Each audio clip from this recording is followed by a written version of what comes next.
दोस्तों, एक बार एक बहुत बड़ा नेता एक साधु के छोटे से आश्रम में गया। वह साधु के बारे में बहुत सुना था, तो उसके मन में आया कि मैं एक बार जा कर के देखता हूँ कि लोग उसकी इतनी तारीफ क्यों करते हैं। जब वह आश्रम में गया तो वहाँ पर एक छोटा सा कमरा था, जहाँ पर एक कालीन बिछा हुआ था। वहाँ पर कुछ लोग नीचे बैठे हुए थे और साधु जी सामने बैठे हुए थे। कुछ सवाल जवाब चल रहे थे। वह नेता उस आश्रम में आया और उस नेता के साथ में 4 बॉडीगार्ड भी थे और उसकी यह आदत थी कि जहाँ पर भी वह जाता था, लोग अपनी जगह से खड़े हो जाते थे और उसकी तरफ देखते थे, हाथ जोड़ते थे और सर झुकाते थे। लेकिन यहाँ पर ऐसा कुछ भी नहीं हुआ। साधु व्यस्त होने के कारण उसकी तरफ देखा तक नहीं। तभी नेता को लगा कि यह मेरी बेइज्जती है और वह इस बात से गुस्सा हो गया। नेता ने थोड़ा गुस्से से साधु की बात को बीच में काटते हुए कहा कि मैं आपसे कुछ कहना चाहता हूँ। साधु ने उसकी तरफ देखा और बोला, आप थोड़ी देर रुकिए, पहले मैं इनके सवाल जवाब दे दूँ, उसके बाद मैं आपसे बात करता हूँ। तब तक आप अगर चाहें तो आप बैठ सकते हैं। बस साधु का इतना कहने की ही देरी थी। नेता का चेहरा गुस्से से लाल हो गया और फिर उसने अपना सारा गुस्सा उस साधु पर निकाल दिया।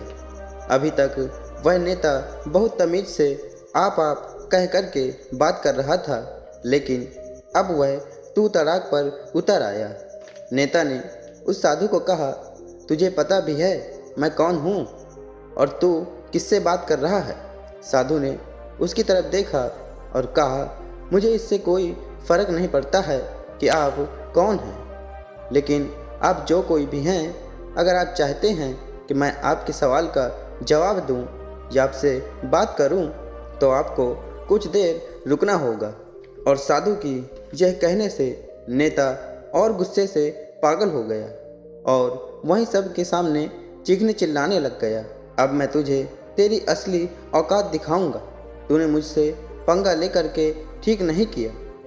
तुझे पता भी है मैं तेरे बारे में क्या सोचता हूँ। साधु ने फिर से नेता की तरफ देखा और बड़े ही प्रेम से कहा, मुझे इससे कोई फ़र्क नहीं पड़ता कि आप मेरे बारे में क्या सोचते हैं। आप जो चाहें वह मेरे बारे में सोच सकते हैं। फिर नेता उससे कहा कि तू चाहे सुनना चाहता है या नहीं, लेकिन मैं तुझे यही सब के सामने बताऊंगा कि मैं तेरे बारे में क्या सोचता हूँ। तू कोई साधु नहीं है, तू एक बहुत ही घटिया इंसान है। तू एक ढोंगी है, पाखंडी है और यहाँ पर जितने लोग भी बैठे हैं उन सबको बेवकूफ़ बना रहा है।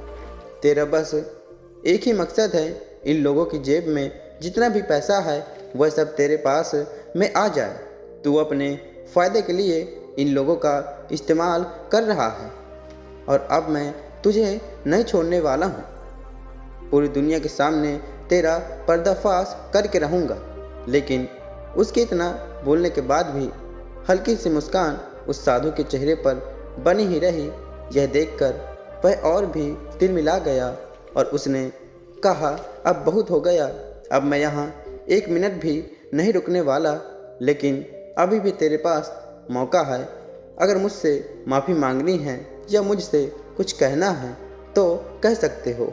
इतना सब होने के बाद भी साधु के चेहरे पर एक मुस्कान थी और वह बिल्कुल शांत था। और फिर उन्होंने अपनी आंखें बंद करी और फिर साधु ने अपनी आंखें खोली, हाथ जोड़े और कहा कि मुझे आपसे कोई गिला शिकवा नहीं है। आपके लिए मेरे मन में कोई भी गलत ख्याल नहीं है। जो भी मेरे बारे में आपने कहा वह आपकी अपनी सोच थी। तो भला मुझे आप में कोई भी बुराई नज़र नहीं आती है।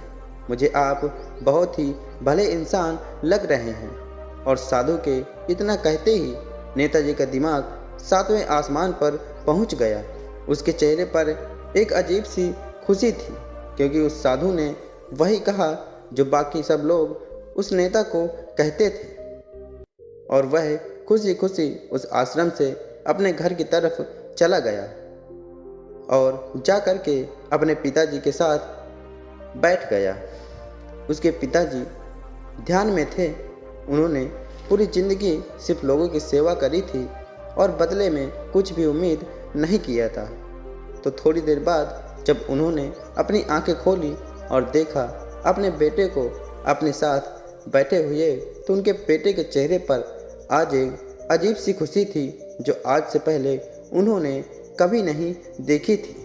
फिर उसने एक एक करके सब कुछ बताया कि आज क्या हुआ, किस तरह से वह आश्रम गया और वहाँ पर क्या हुआ, उसने क्या कहा और साधु जी ने क्या कहा।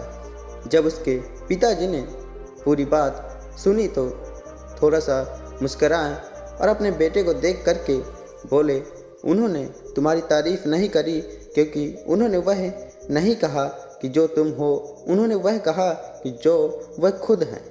और तुमने जो भी कुछ उनको कहा वो नहीं कहा कि जो वो हैं, बल्कि तुमने वह कहा जो तुम खुद हो। तो दोस्तों, यही बात वेदों में कही गई है, यथा दृष्टि यथा सृष्टि। यह दुनिया तुम्हें वैसी नहीं दिखती जैसी यह दुनिया है, यह दुनिया वैसी दिखती है जिसकी नज़र जैसी है, उसके लिए यह दुनिया वैसी है। तो अगर तुम अपनी दुनिया को बदलना चाहते हो, उसका सिर्फ एक ही तरीका है, अपनी नज़र को बदलो।